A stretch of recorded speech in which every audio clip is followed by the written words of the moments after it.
All right, welcome to Brother from Another on a Tuesday. And Jim Trotter, I just have to say, I'm glad to see you. I'm glad you came back. I put you on the spot yesterday. I put you on the spot. I said, can you come back tomorrow? And so you had to say, it's like those public proposals. You kind of are forced to say yes, even if you don't really mean not it. at all. No, not at all. Yeah. Not at all. Yeah, okay. You know me, I'm going to say what I feel. So if I'm not feeling it coming back, I'm not feeling real well this morning, you know? Yeah. And Well, calling listen, in I'm sick. looking forward to it. I'm looking forward to hearing what you have to say, your unfiltered comments and analysis and fun here on Brother from Another. Thanks for tuning in again, Peacock TV. We appreciate you for watching, listening on Sirius XM Channel 85, or wherever you listen to podcasts, YouTube, wherever it is, however you're consuming us. We are happy to be consumed. I'll say it that way. And Jim, I'm just wondering, have you ever done this in a conversation? Probably, not to call our wives out here, but in a conversation with your wife. See, you make me nervous when you start things like this. You know that, right? Because I never know where you're going. Hey, and listen, I'm not going anywhere that's going to get you divorced after 32 years. Is that what you said yesterday? 32 years? Yeah, I'd like to get to 33. I'm not going to say anything that stops you from getting to 33 or from me from getting to 16. So don't worry about that. But all right. You ever in a conversation when the things are going very quickly, you ever do one of these, like give it the NBA 20-second, or just give it the NFL timeout. Just time out for a second. Just slow down, so we can kind of reset. You ever do that just very naturally? I've done that. Oh, yeah, you do. Many times. Yeah, you do that. And you do that just by closing your mouth. You just close your mouth and kind of walk away. That's what I've learned over 32 years of marriage. Yeah, so, Jim, I do that when I don't have 3 timeouts in my back pocket. When I'm not on TV, when I don't have official timeouts, I take timeouts. Sorry, to bring back the old school reference, I'm like you, Chris Webber. I use timeouts that I don't even have because I feel like I should. I feel like I should have a timeout. So you tell me, what was Jeff Saturday thinking? What was Jeff Saturday thinking last night? And what was he thinking in the follow-up? He had a follow-up that he has 3 timeouts. They're trailing. They got the ball. They should use it. You can't take them with you. It's like vacation time in some companies. It doesn't carry over. So you might as well use it. So, one, what was he thinking by not using his timeouts in that loss to the Steelers in the fourth quarter? And 2, what was he thinking about justifying? He said, oh no, time wasn't an issue. I thought we were fine. I thought everything was okay. What was your view of Jeff Saturday and the clock? Well, before I get to that, let me say this. You might not get me or stop me from getting the 33 years of marriage, but man, you put me in some spots with some friends here now. You did it with Mike McCarthy. You had me, deal with Mike. And now you're doing it with Jeff, who you know is a friend of mine. So now you ask me to be critical of him. So I'm starting to think, Michael Holley, you don't want me to have any friends, at this point. So you always have me, regardless. You always have me. I got you. You always have me. Whether you're critical of me or not, I'm still gonna be I'm gonna be there for you. So you're gonna be a ride or die, huh? I appreciate that. How many? Hey, Jim, how many friends do you actually need? How many friends do you need? You don't need that many. I don't have that many. How about that? There you go. See, you're right where you need to be. Wait, that's a whole nother discussion if we get into friends and who are really friends and who aren't, So we won't even go there now because that will take up the whole show. Let me answer your original question. Dude, I wish we would one day. Maybe not today, but one day we got to go there. That's a real friends and friends and the newer friends versus the older friends. Somebody who became a friend of yours, you got to be really skeptical of those. Somebody who became a friend of yours in the last, 2-3 years, what's their agenda? What's going on? What's happening? See, we could do this all show because there are stories, I mean, it's a lot. And then there are stories. You know what we need? You know what we need, Jim? We need Jim Trotter's friendship tears. You had your tears yesterday about teams. I want to see your friend. I want to see Jim Trotter's friendship tears. Before you, just real quick. Don't lose your train of thought on Jeff Saturday. Your oldest friend, non-family member. Who's your oldest friend? How long? See, we're not gonna do this. Has that friend? No, we're not. You're not gonna give me because now you're gonna cost me even more friends than few that I have. So we're not gonna do that right now. All right, never mind. I'm not. Yeah, because that's not fair. I'm not letting you bait me into that one. Because if I had to answer that question, it's got to be a political answer, right? You got to navigate that one. You got to navigate that very, very slowly because you're like, oh, damn, I forgot about Peanut. Oh, man. See, no. Peanut. And you know what no, but you know what the correct political answer would be for me? What's my that? wife. My wife. See. Best friend. See, now 32 years. Now dated for another so that's like 40 years. That's like 40 years of my how old am I? 40 of my 59 years. See, now all the husbands are out there, man, are saying, look at this dude. Trying to make us all look bad, because if we give an answer that is not hey, my spouse, we get one of those answers, now we look bad because you answered in the proper way and so gracefully. Yes, sir. And the rest of us just look like losers. So you gave me enough time to think about it. You gave me enough time to think about it. I came up with one. So now back to Jeff Saturday. Yeah, I was going to say you had time. Okay, where you going? Jeff Saturday had time. He still didn't get it right. Anyway, go ahead. Tell me what your boy was thinking. No, I can't, because it doesn't make sense. And here's the danger of social media too, not just for players, but now for coaches who, prior to becoming a coach, go on air and put stuff out there. It was not so long ago that he went on Twitter and said, hey, we got to talk about clock management tomorrow, when he was doing broadcasting, right? Now he is the subject of clock management. He's on the other side.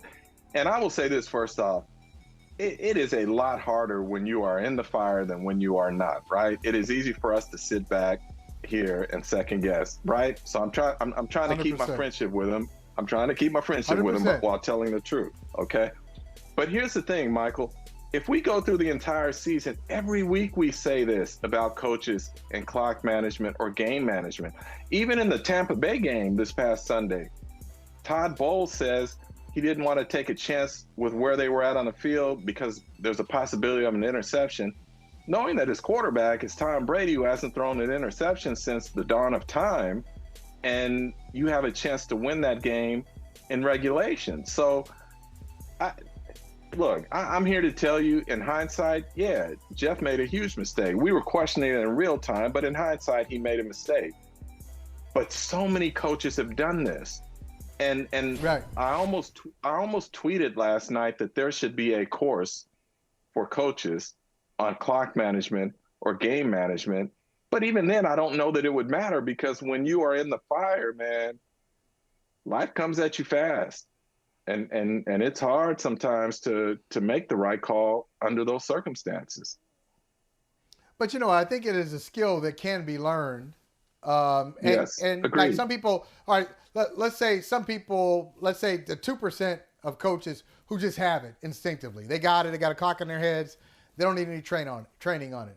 Then there are like the 2% of coaches who just never going to get it. Okay. Just, no matter what, they're not going to. But then, okay, then how's my math? 96%. There's a 96% that, can get better at it with some type of training. I think you can do a simulation with it. It's a simulation. It's not the real game, but it at least gets you into like that little mental exercise where you're organizing what's the game clock? What's our timeout situation? How far do we need to go? What kind of plays can we run? How many plays can we run in X amount of time? And what's the best way to do this?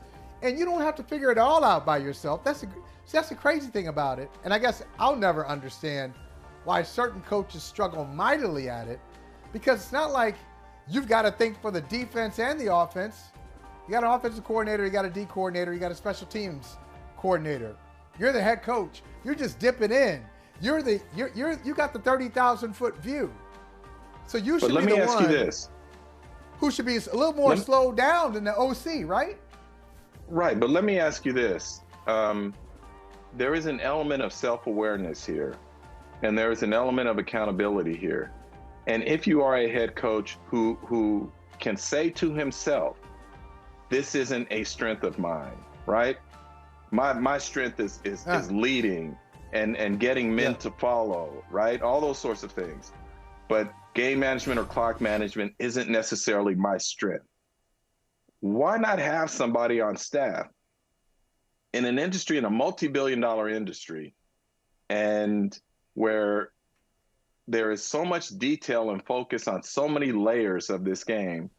If I were a coach who said my strength is not clock management or time management or situational football even, I'm definitely going to have somebody on my staff. And I know some people like to call them the analytics people, right? I'm not even trying to get into all that. But I'm just saying have someone on my staff who is damn good at those things or those situations, who can be in my ear, at least give me something to think about as we're going, right? Know your weaknesses, know your strengths is what I would say. And in this case, there are a lot of coaches who don't know that their weakness is clock management and game management or situational football. Okay, now you're telling me, I'm just saying, if I were an owner and my head coach says to me, my weakness is situational football, my first thought is, thank you for telling me that. My second thought is, we appreciate your service. See you later. I mean, if you can't, look, if your weakness is situational football, why are you coaching my team? Why are you my coach? Because situational football? Because of this, Michael, as I said, and I know I'll get grief for this and whatnot, but there are so many layers to being a successful head coach. And not every and the number one thing, if I'm talking to you, or if I'm an owner looking for a head coach, I want someone who can lead, right?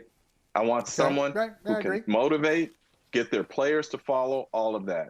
Now all the other things start to come into play. Because if you can't do that fundamentally, you got no chance. That's what I believe. Now come the other things. To your point, if you say the interview's over or thanks for the interview or whatever, Tony Dungy told me the story where he was once interviewing for a head coaching job. And this is obviously before Tony Dungy is Tony Dungy. And he goes in and the owner says to him, essentially, how important is winning to you? And Tony says, it's important, but it's not the most important thing. And he basically tells the owner that family is important, family time is important, these sorts of things. And of course, the interview basically ended there. Tony didn't get the job. Why? Because he was honest with him in terms of understanding where his priorities were, what his strengths are, those sorts of things. So I'm saying to you, as an owner, I'm not necessarily going to rule you out if you tell me that clock management is not necessarily your strength. What I'm going to ask you is, then how do you deal with that? How do you overcome that? What is your plan for that if that is not your strength? And if you can answer that question for me capably, then we can continue the conversation. If you can't, as you say, then the interview's over. Yeah, clock management. I think clock management and situational football are two different things. Like clock management is what it is. True. Situational football can happen at any point in the game. And I feel like in the NFL, if you don't have a great team, if you don't have a juggernaut, then situational football will determine whether your team wins 6 games or 9 or 10. Agreed. Just your mastery of that, because the games are so close, the talent's so close. So that would scare me. But I'm always amazed, though. Clock management, it wouldn't scare me. I'm just fascinated by it. I just wonder why certain people don't get it. Now, a guy who worked with Tony Dungy, now he's going to let's just name drop. Jim, that's fine. But we're doing it in the course of a conversation. We're not name dropping just for the sake of name dropping. But anyway. No, let's name drop for the sake of name dropping. Let's go ahead. Let's do it. Why not? But a guy who worked with Tony Dungy on the same staff. You know how much I love Marty Schottenheimer. So Marty Schottenheimer on his staff, at one time, he had Tony Dungy and Bill Cowher. So think about that staff. Marty Schottenheimer, Bill Cowher, and Tony Dungy on one team. That's just crazy. Anyway, but Cowher, when he left Marty and took over the Steelers, his first head coaching job, his only head coaching job, he immediately just went back to his math. He's very strong in math. Went to his math background and was like, you know what? Once we get a lead, we really have to be foolish to give this lead up, so we're going to start milking this clock. And he would start it. His clock management he didn't wait until the last 3 minutes. He started third quarter. Hey, we're going to be aggressive when we need to be, but we're not going to be foolish. And the receivers are going to be upset because they're going to want us to throw the ball more, and I'm not doing that. We got a lead, and he pointed to his record. His record with the lead in the fourth quarter, I think he's got 1 loss and 1 tie in his whole career. He just didn't blow leads. Part of it is, but you know what that is, Michael? Time management and situation. Yeah, but but fundamental to that and the core principle of that is he had an identity that he believed in and that he was convicted about. And this is the way we are going to play football, and this is how we are going to win games. Period. And too many coaches don't have that. And that's why when we talked yesterday about the Michigan-Ohio State game, sorry to bring that up again, but what did Jim Harbaugh do? I missed it. After all of those years. Where's the game? No, after all. Is the game next week? Spoiler alert. It's not good for the Buckeyes. Did they lose? But anyway, they did. But anyway, when Jim lost all those games consecutive years to Ohio State, what did he do? He went back to what his core principles were, and that was running the football, playing physically up front, those sorts of things. And since then, what have they done? And I'm assuming they're going to go to the college playoffs this year, back-to-back years in the college football playoffs. When we talk about the Tennessee Titans, for instance, one of the reasons I love watching the Tennessee Titans play is because Mike Vrabel has established a culture and an identity there that everyone buys into, and it is not about deception and trickery and all these things, although he will use it at times, but it is about fundamentally, this is what we do. We don't care that you know. We believe we're going to out-execute you. We're going to play situational football at times. We know what our identity is, et cetera, et cetera. So those are things, those are the coaches and the teams that if you look at them historically who have success, is that they have an identity and they stick to that identity and they have conviction about what it is they're doing. So when you bring up Bill Cowher, absolutely I can see why, in part, why they were successful beyond just the talent that they had on the field. It was because everybody knew who on that team knew who they were, what their role was, and how they were going to play football. Well, you want to talk about identity and iconic coaches, iconic franchises, iconic people. We're going to talk about one of them coming up, and it's a big question. It's today versus yesterday. Who is Jerry Jones today? Who was Jerry Jones in 1957 when a photo has resurfaced at a segregation rally in Arkansas? Jerry Jones was there. What does that photo in 1957 mean in 2022? We'll talk with Clarence Hill Jr. This may take all show. This may take all show. Yeah, we're going to talk with him coming up. I'm looking forward to it.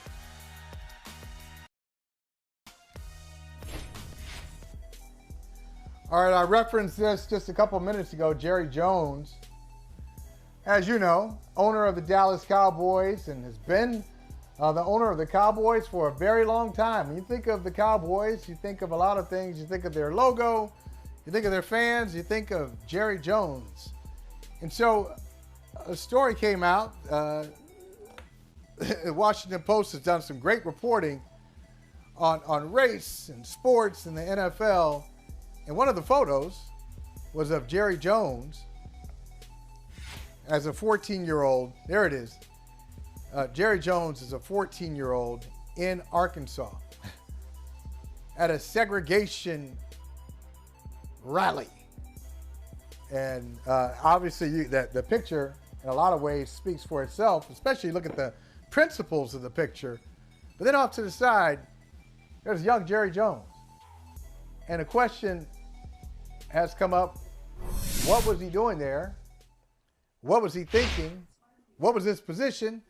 and we're still talking about it. 1957, and here we are in 2022 having this conversation. Clarence Hill Jr. has covered the Cowboys since 1997.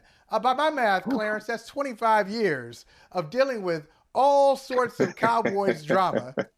And I don't know if there's anything comparable to this in your career of covering the Cowboys. First of all, what did you think when this story came across your proverbial desk? And what were your thoughts about what to do with it? Well, a couple of things.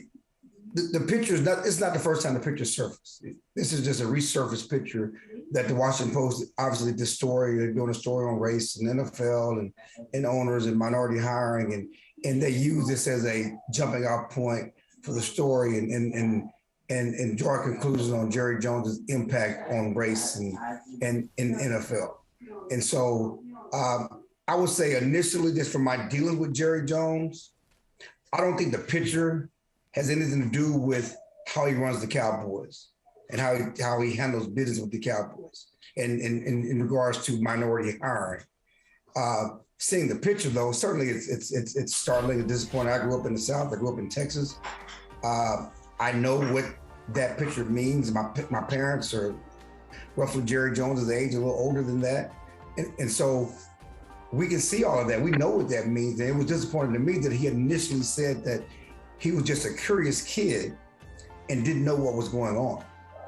How could you not know? How could you not know what was going down? That was a seminal moment in our country's history as far as desegregation in schools and the situation at Little Rock where they had to bring in at Little Rock Central. Everybody knows about the Little Rock Central. This is the North Little Rock 6. It was at the same time as Little Rock Central, and they had to bring in first the 1,000, state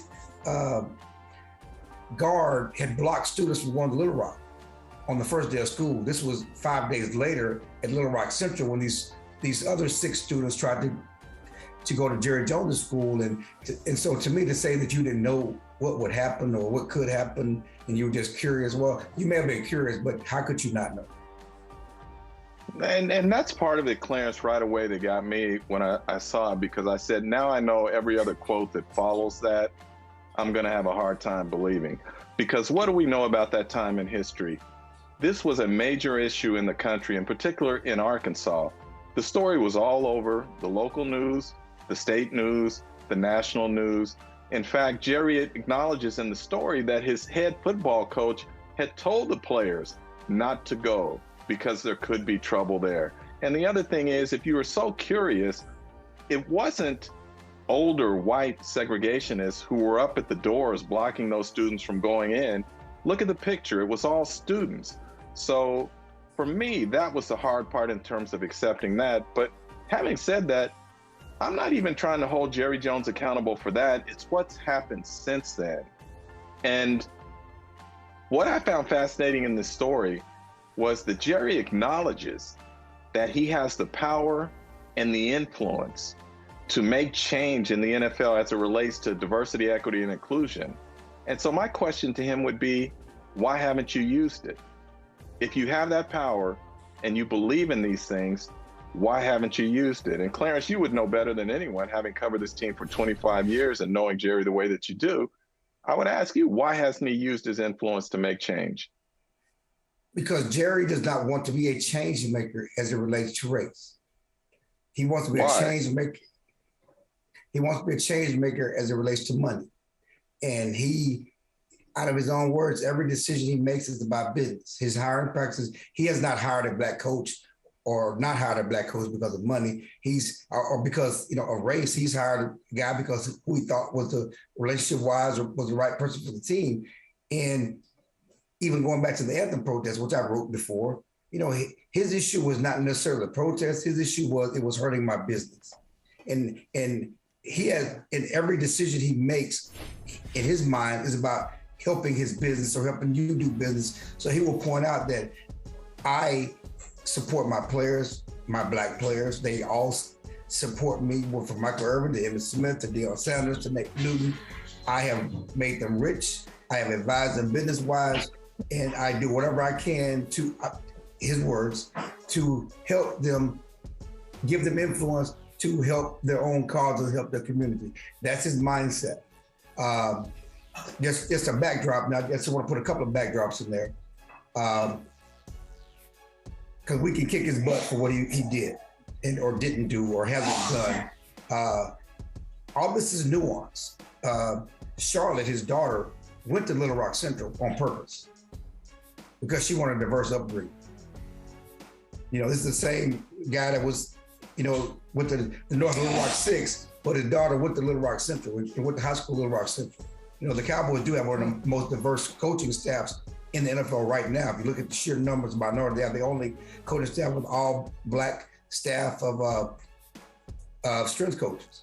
But just sheer numbers, them in Tampa Bay are at the top of the list as far as diverse coaching staff. That's not done by intentional. It was not intentional. That was Mike McCarthy and his relationships. But Jerry did not get away with that. This tells my football team, I want to do that. But as far as being an agitator for race, being an agitator for minority hiring, he's not ready to step in that role. And I wrote, and certainly, as you said, he certainly can do more. He knows he can. He knows he has the power to do more. He has so far chosen not to. He also said in that article that he now wants to be, and I'm quoting here, looking at it, I want to be the first in line in terms of making a difference when it comes to diversity, which I found fascinating. And my question is, how does he do that? Because we've heard words from a lot of people on a lot of issues. I'm about action now. I don't need to hear your words, what you say you stand for. I need to see action of show me what you stand for. So when Jerry says in this story, I want to be the first in line in terms of making change now as it relates to diversity, what does that mean for Jerry Jones? Yeah, and that's the interesting thing, because from the outside looking in, the only thing they can do is hire a Black head coach, right? Right now he has a coach.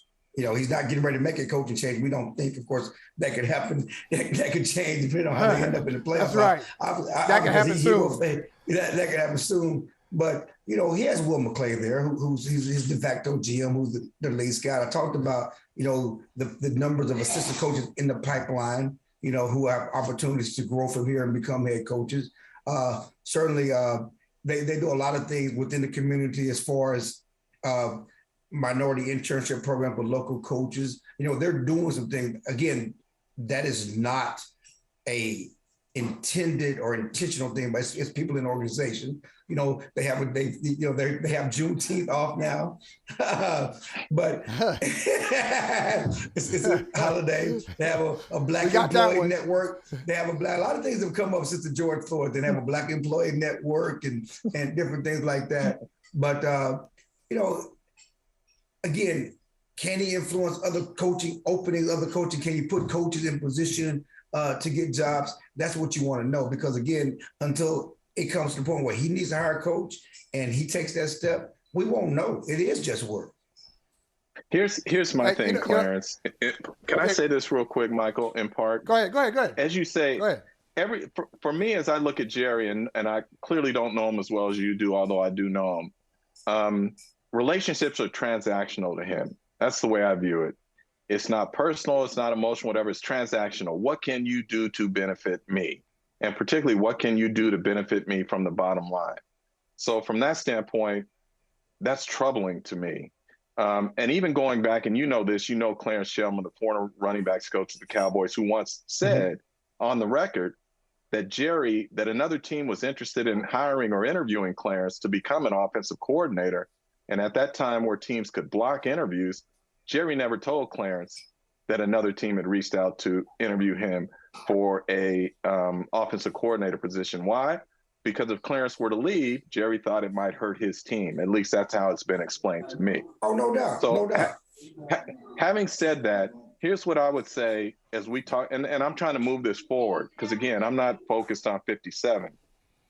Right. If Jerry is serious now about moving to the front of the line and leading the charge on change as it relates to diversity, here's one thing he could do for me. He could change the ownership rules in terms of purchasing a team so that minorities, Blacks in particular, have a better opportunity to purchase an NFL franchise. Because as you guys know right now, to purchase a franchise, off the top, you have to write a check for 30% of the value of that franchise, right? And if we're talking about the Washington Commanders selling for $8 billion, that means whoever purchases that franchise will have to write a check off the top, not have a net worth or gross value or any of that, but write a check for $2.4 billion. How many people do you know, and particularly people of color, who can write a check for $2.4 billion? And so for me, Jerry, you want to make a difference now? Have the NFL rewrite those rules on the guidelines for purchasing an NFL franchise to make it more accessible to people of color and minorities. That's something he could do for me. Yeah, no doubt. And that's the tough part. We talk about, the hiring of black coaches and the thought process. Well, if we have black ownership, you'll get more black coaches. And how do you open that door, break that glass ceiling for black ownership? We've had Byron Allen. Certainly, he's interested in the Washington Commanders. He was also in the running at Denver. And you have, I think Jay-Z is going to make a bid with Bezos, for the Washington Commanders job or ownership. The question is, will he be the controlling owner? I mean, it's one thing to be part of a group, but if you don't have the controlling power, it means nothing.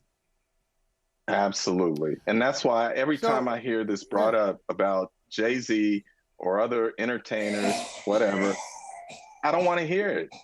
I don't care that you're part of an ownership group. My question is, do you have the controlling interest where you have voting power as it relates to NFL matters? And if you don't, you're just a figurehead. And I don't mean to be disrespectful, but that's the truth. No, it's tough to be in that position. I wonder though, Clarence and Jim, I want to hear from both of you on this. Start with you, Clarence.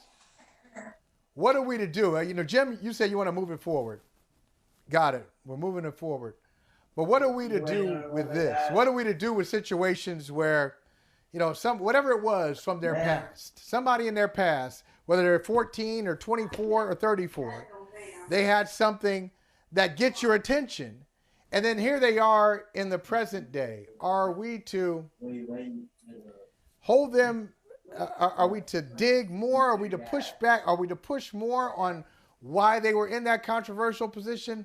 Do we look at who they are and who they have been in the time that they've been in the public eye? How do we handle this information? Because Jerry Jones is not the first one. There's a reckoning or an attempted reckoning at a lot of people who have said some things, whether it's old tweets, old posts, old articles, old photos, whatever it is, and people are like, "Hey, what's up with that?" How do you handle it, Clarence? I want to hear you, and then Jim, I want to hear you on it. I mean, the first thing is there's nuance to it, and certainly you have to recognize what happened and where they were, and then you have to look at where they are now, what they've done. And then I think that's important because, you can't judge someone at 14 years old. But by the same token, which I pointed out, I wrote a column about this, Emmett Till was 14, trying to be a kid. Tamir Rice was 12, playing with a toy gun, and trying to be a kid. And his situation became deadly. Trayvon Martin was 17, walking home, minding his business, eating Skittles, and so we don't get to pass off, he was 14, so it's okay. I mean, we don't get that privilege often. We get the death sentence when we're 14 sometimes. And so you have to understand that. I think that there should be some contrition there, some understanding, some empathy there.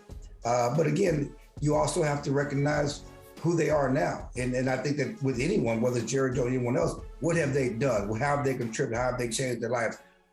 What's their mission statement now? And again, I don't look at that. I know people look at that and say, well, that Jerry was a racist then, as racist. I don't see him as racist. I see him as a capitalist. And how he handles his business is being a capitalist. Sometimes, a lot of times, those lines are blurred. Especially when you focus on money, not humanity. Michael, Jim? me personally, what do we do with it? What do we do with it? I think, look, people. Yeah, what do we do with it?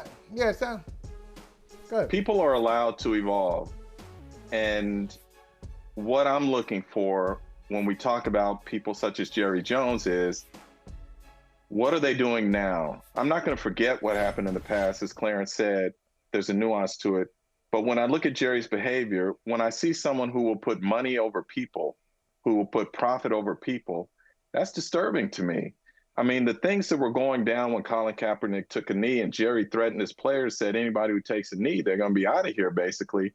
That was extremely troubling to me, because what it said to me is that your pocketbook is more important than a human life, than a Black human life. Yeah. And that bothered me. I'm not going to lie about it. It bothered me. Yeah. And so this is why I say, to move forward, if you are serious, and I'm quoting him here where he says, I want to be the first in line in terms of making change as it relates to diversity. If you are serious about that, then let's get to work. Show me what you are going to do. Don't just tell me, because Jerry is the master deflector. I mean, he knows how to charm you. He knows how to change the subject when there's a question he doesn't want to deal with. You know, all of that. He's very skilled at it, and he's very good at it. But now let's talk about tangible things that can be done to show that you want to be first in line for change. And again, I go back to one of the biggest is, let's open up the ownership groups and make those more diverse. The fact that there is no Black owner in the NFL, to me, is shameful. It's shameful. Yeah, but I think a lot of people in his position are like that, for better or worse. Absolutely. Absolutely. Jerry Jones is not a unicorn when it comes to that. That drives a lot of them. And I wonder, though. No, but Michael, but hold up here. 1 second here. But this is why I feel it is imperative on us to call that out, to identify it and to keep a spotlight on it. Because if we just allow the issue to go back into the shadows, nothing's ever going to change. And you have to make them uncomfortable where they are. And so I've said before, go ahead, Clarence. I'm sorry. I know. Unfortunately, it's always us having to make them uncomfortable. Yeah. As a Black journalist, it's always us. If you notice, it's me and Nui or someone else having to ask the questions, and because no one cares. And so when you talk about keeping them accountable, we also talk about people in our industry. Because they give them a pass. Good point. It's not, the subject is not important to them. So when it's only us asking these questions and writing these columns. Yeah, right. It's not just accountability. It shouldn't just be accountability, parentheses. I'm talking about you, Black journalists. No, accountability should be everybody. Everybody should be a part of it. That's an excellent point. Let me ask you both, because I was thinking about this yesterday. Clarence, I said this to Trotter after the show. You got to wonder, if you're saying this is not a new picture, this picture has been out there before, how did this picture get out there? Why is it resurfacing now? And what do you think the message is about the resurface? Go, Jim. Look, I'm just gonna say this to you from people that I have talked to in very high positions. They don't know with a certainty how it got out, but there are a lot of fingers pointing at Daniel Snyder. I'll just say that. That's an easy layup. That's low hanging fruit, but and then everybody talking about what Daniel said. But Jerry and Daniel are very close, and Jerry's been one of the biggest supporters of Daniel Snyder. Obviously, the first time he was in the pictures was this year when he came to the Cowboys game. Again, I don't know. But even after the most recent stuff, their relationship hasn't changed at all. I don't, because Jerry's still been the biggest supporter. I mean, with all the other stuff that Irsay is a totally different deal, but Jerry's been a huge supporter of Daniel Snyder and has stood by him. Regardless, I mean, it's not a new photo, However, I mean, so it doesn't take a journalist who's and you got to understand that they talked to over 100 people, from his hometown. They took a fine-tooth comb. And so that doesn't take much to find that photo, because again, it's been out there. There are a lot of people who were there at that incident, and they talked to a lot of people, that was there at that time. So and again, they went back into his background, his daddy and granddaddy, and all this other stuff. So I wouldn't think it would take that much for very veteran and great journalist at the Washington Post to find that photo. But yes, it's a great story and narrative that Daniel Snyder did that. Daniel Snyder. Let me. And it's funny. It fits. Hold up. But let me say this too now. What if we said about Jerry? Many of his relationships are transactional. So now if he knows that the Washington Commanders can sell for $8 billion and that he's going to get a share of that, I think he might say, Daniel, it was nice knowing you, but it's time to bring that money. But hang on. Wait, when I say that, Clarence, there's history on my side here, because when the LA market was opening up, remember, the vote was going from the relocation committee was going to the Chargers and the Raiders going into LA. And what happened? Jerry got involved and said, no. We need an owner with some deep pockets in there. And what did he do? He swung that vote for Stan Kroenke to get that LA market. So for Jerry, again, it goes back to history. Everything is transactional.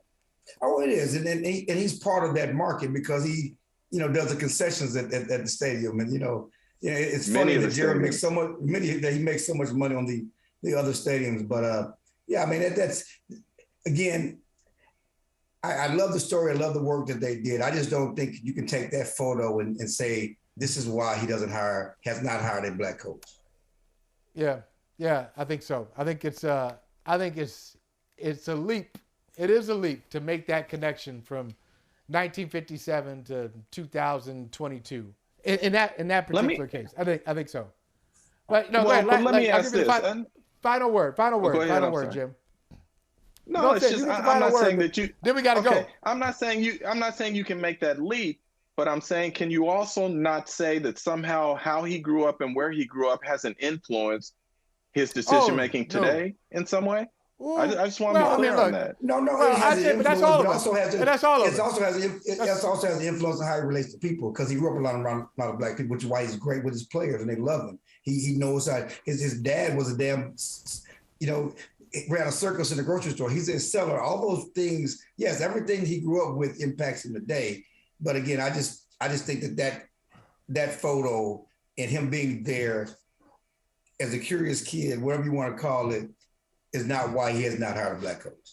I would say also, Jim. Wait, it's not why he hasn't done more.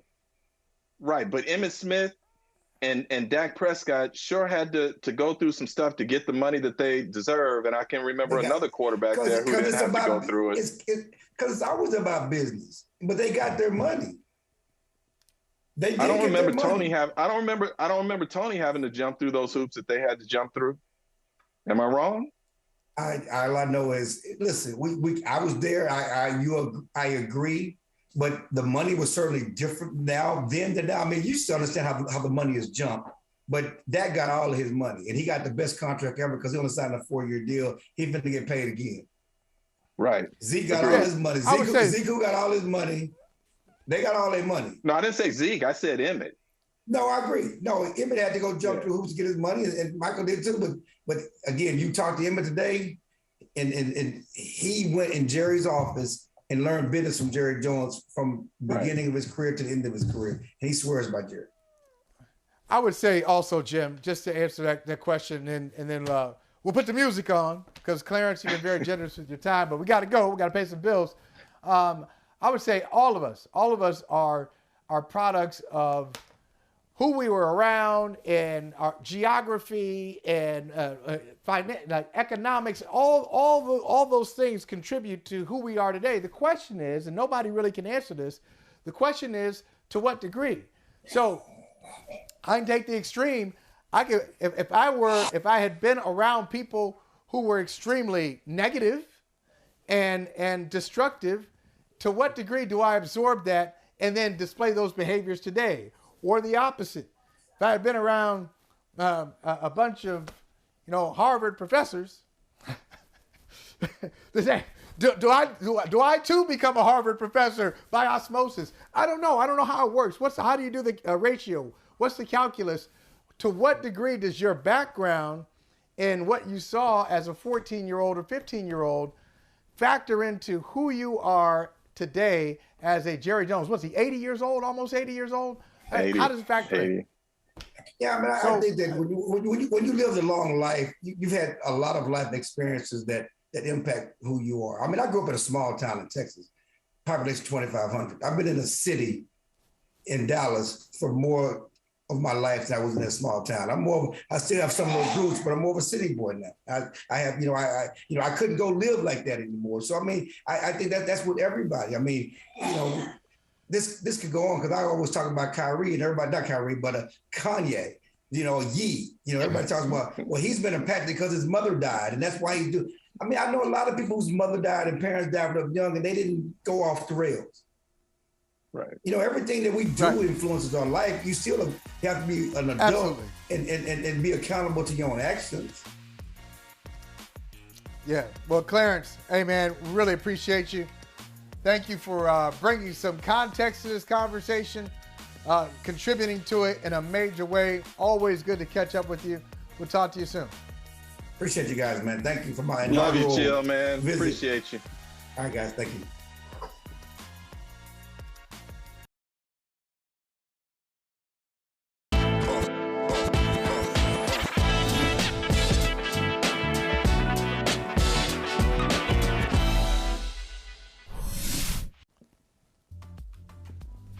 All right, so Jim, we had this on you were on the show yesterday, and I'm wondering.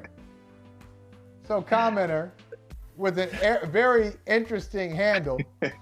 That's a different conversation altogether, and I'm not gonna mess with that one. But commenter says, not if you want to stay employed. That's right. Commenter says, you look like Derek Fisher. So have you ever gotten that before? And if not, have you ever been mistaken, consistently mistaken for somebody who is not you? Bruh, I'm going to give you a couple of examples here. Number one, Derek Fisher is second on the list. The person I get compared to most is Common. Usually Common. Okay, cool. Yeah. I was about to say, definitely. The doppelganger. Yeah. I get Common. I can see it. And then I get Derek Fisher. But the best story, and one time when Charles Barkley was playing with Houston, went to a game and walked in the locker room, he starts calling me Montel from Montel Williams. I'm like, bro, we don't really look. Yeah. I don't look like Montel. Come on now. But anyway, the best one is back in the Magic Johnson days of the Lakers. I go to a game. After the game, go to a nearby Wendy's. Walk in. And there's a young white kid sitting with his mom. And I notice they keep looking at us. I'm with a couple of friends, and they keep looking at us. Like, well, what's going on here? And finally, the mom comes over sheepishly, and she says, I hate to bother you, but my son swears that you're Michael Jordan. And I'm like, come on, Michael. How do you even answer that? And she was sincere. Where was this? Where was it?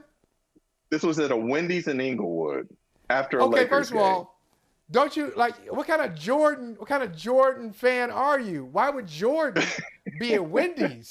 Jordan is ain't you seeing commercials? It's the Jordan and Larry Bird commercials. Jordan is McDonald's. He wouldn't be there. I'd be like seeing Jordan wear some Reeboks or New Balance.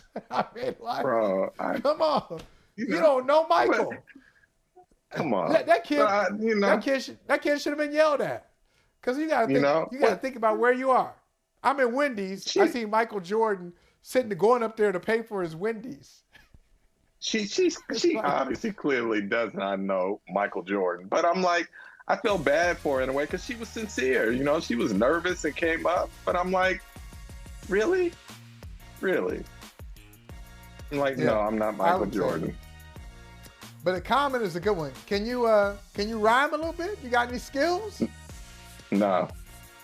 No? Know your strengths, but more importantly, know your weaknesses. Can he act? Can you act?